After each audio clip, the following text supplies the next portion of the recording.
This is Field Notes from The Proving, short reflections from inside the process of building a life that's earned, not perfected, earned. After Philadelphia, I couldn't walk.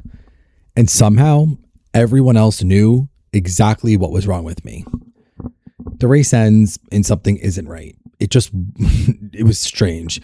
Not soreness, not fatigue, wrong. My knee is literally off. My leg just felt like it wasn't responding right. I could barely move the way I normally would. And I remember thinking, this isn't how I'm supposed to feel, right? Because marathon pain, you expect it. This felt like I broke something without realizing it. So you kind of do what everyone else does, right? You go online, ChatGPT, running forums, Reddit threads from 2016, and within 10 minutes, you're basically diagnosed with everything.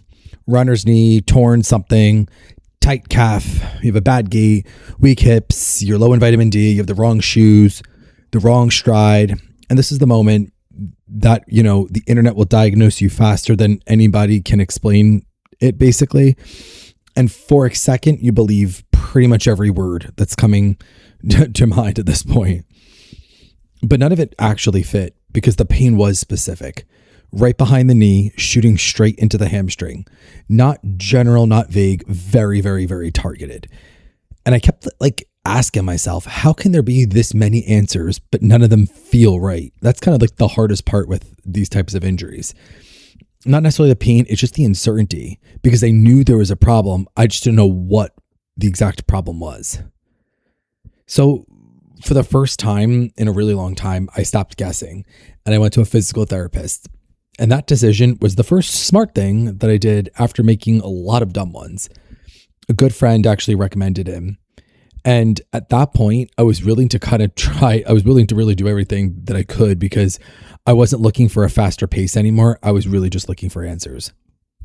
So I went to physical therapy. I walked in literally thinking I broke something.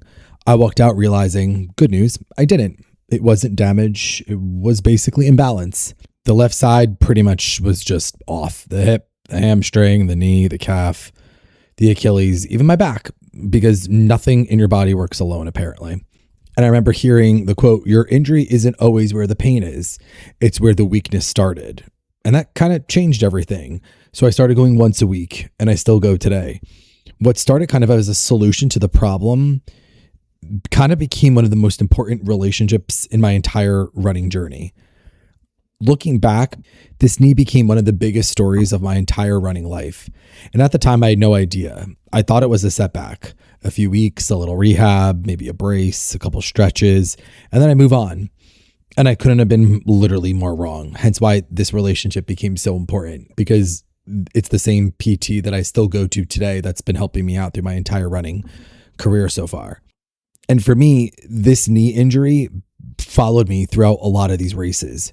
In fact, like I said, it follows me even today through every basic training block, through every physical therapy session, through doubt, through growth, through learning how my body actually works. And what I didn't realize then was that sometimes the thing that slows you down becomes the one thing that teaches you the most. Up until honestly this point though, my running story was pretty simple. Work hard, you get better, and repeat. Pretty simple, like effort in, effort out. But this was the first crack in the formula, honestly. It was the first sign that effort alone wasn't always enough. Another sign that progress wasn't linear.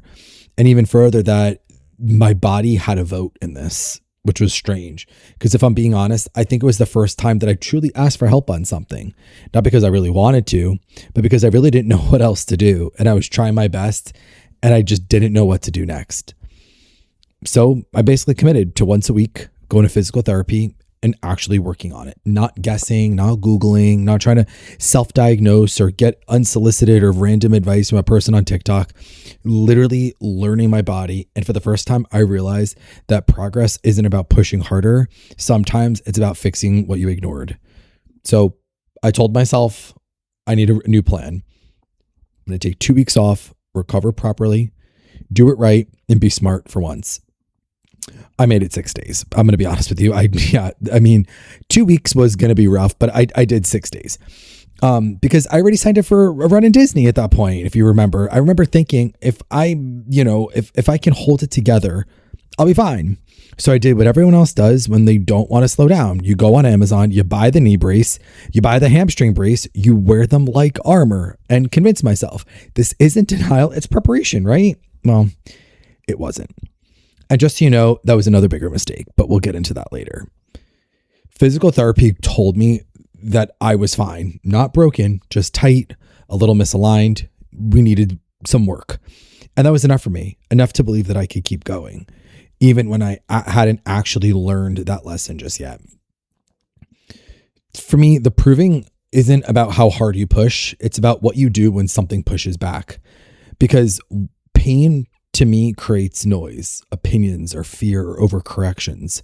But clarity comes when you stop asking, everyone else and start understanding yourself. Even if you fully don't listen the first time, the work continues.